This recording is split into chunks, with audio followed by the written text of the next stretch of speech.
Today we're going to be using the Everyday Details dies and the stamp set. And this comes as a bundle and is available as an online exclusive. We're going to use the dies in a couple different ways, so I want to give you some tips for working with those.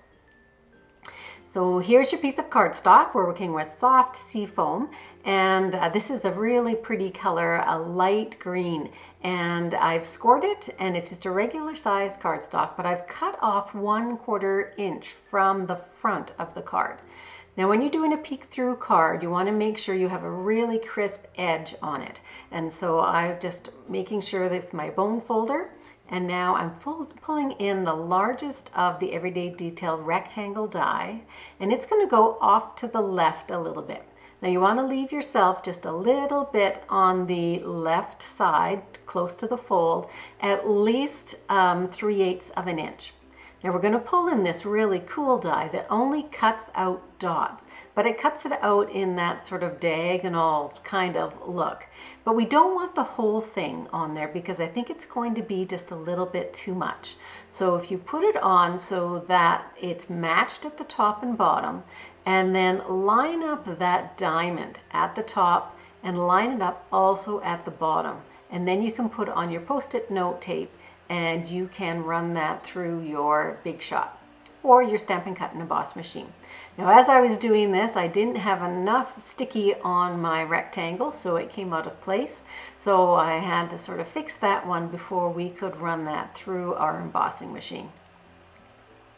Now one thing I do like to do is I have it up so it's not exactly centered top to bottom.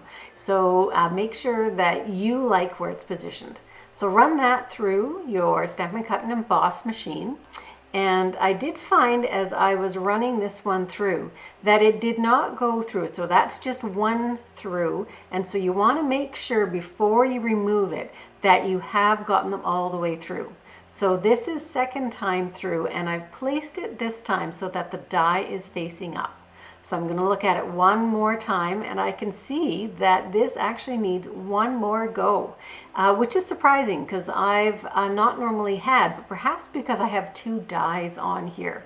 So that time was the trick. Now here, look at this, a great way to get out all those little dots. So instead of using your die brush, you just take your pick and run it along that line. It's going to take them all out. And then here's where we have the side taken off, and you have a really cool sort of a like triangle kind of effect. So we're going to glue in our piece of basic white just on the inside. And then we're just going to place that down, and we're going to start working on the outside of the card. So for the outside, just to tell you a little bit about the stamps, I love that there is a mix of different sizes of sentiments here. A nice long one, a medium, and one that will go up and down. We are going to be using the flower pot today, but there's also the nest and the teacup, and this little design element, which is what we're going to use today. We don't want it all over the card. We just want to have a little bit, just to add a little bit of interest so that we don't have a completely blank background. So we're going to have lots of dots happening here. So when you're placing it on, make sure you keep turning your stamp so that you will have a little different look so they don't all look the same. Now, I did notice as I was doing this that I had to cut off a little bit at the top and bottom. So I did that in between the last shot there and this one.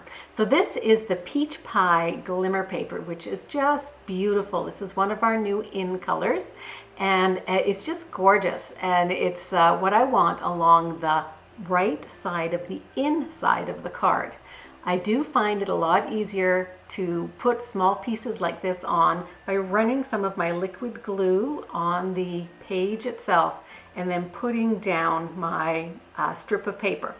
And then we're going to take one of our silver foil pieces and just butt that up against the other piece, so it'll fit right there together.